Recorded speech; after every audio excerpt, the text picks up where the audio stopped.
Finally cleaning అయిపోయింది. Literally deep cleaning చేశాను మొత్తం. గుడికి స్టార్ట్ అయ్యాము. హనుమంతుని దగ్గర తోరణం కట్టిన తర్వాత 16 రోజులు ఏమేం పాటించాలో ఈ ఫుల్ వీడియోలో చూడండి. Watch till the end.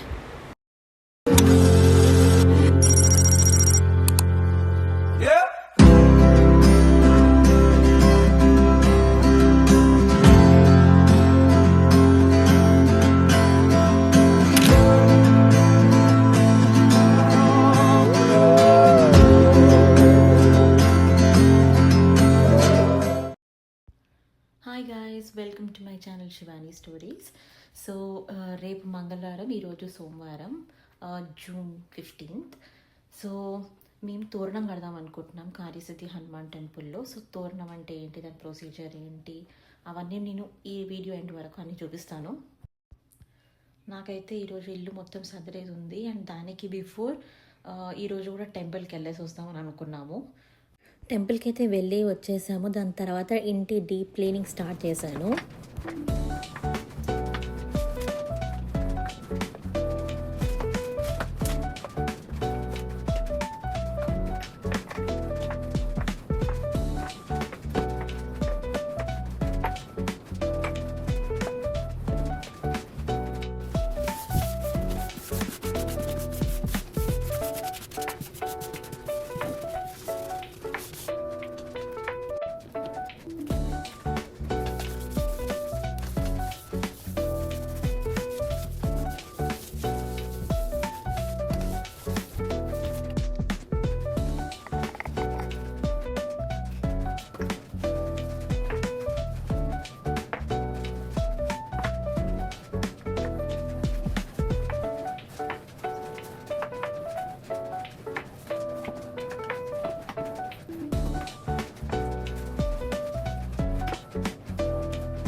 Finally cleaning అయిపోయింది.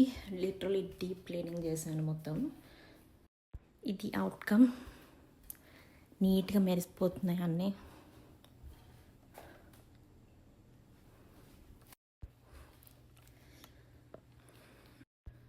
టైం ఈవినింగ్ 7 అవుతుంది. సో వాకింగ్కి వెళ్దాం అనుకుంటున్నాను. సో దానికి డ్రెస్ అప్ అయిపోవాలి ఇప్పుడు.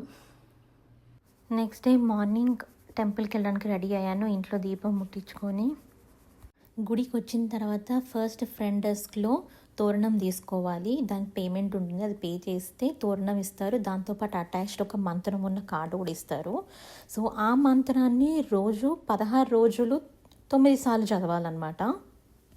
ఆ తోరణాన్ని తీసుకొని పంతులు గారి దగ్గరికి వెళ్తే కొన్ని మంత్రాలు మనతోని చదివిపించి, ఆ కార్డు మీద ఉన్న మంత్రం కూడా చదివిపించి అక్కడున్న స్తంభానికి కట్టేయమని చెప్తారు. దాని తర్వాత దీనికి నియమాలు ఏమి ఉండవు, ఇది చేయాలి అది చేయాలి అని అయితే ఏముండదు. అది ఆ కార్డు వెనక క్లియర్గా రాసి ఉంటుంది. కానీ మాకు పెట్టుకున్న నియమాలు వచ్చేసి నాన్ వెజ్ తినద్దు అని చెప్పి 16 days అది మేము పెట్టుకున్నది ఇష్టంతోని. ఆల్మోస్ట్ ఎవ్రీడే గుడికి వెళ్ళడానికి ట్రై చేసాము కుదిరినంత వరకు. మాకు కార్యసిద్ధి హనుమాన్ టెంపుల్ మా ఇంటికి దగ్గరే ఉంటుంది కాబట్టి. సో ఇది అండి 16 days హనుమాన్ తోరణం కట్టాక పాటించాల్సిన ప్రాసెస్. మీకు ఈ వీడియో నచ్చితే please do like, share and subscribe Shivani stories and don't forget to follow the Instagram page Shivani stories. Thank you for watching and stay tuned for upcoming videos. Bye bye.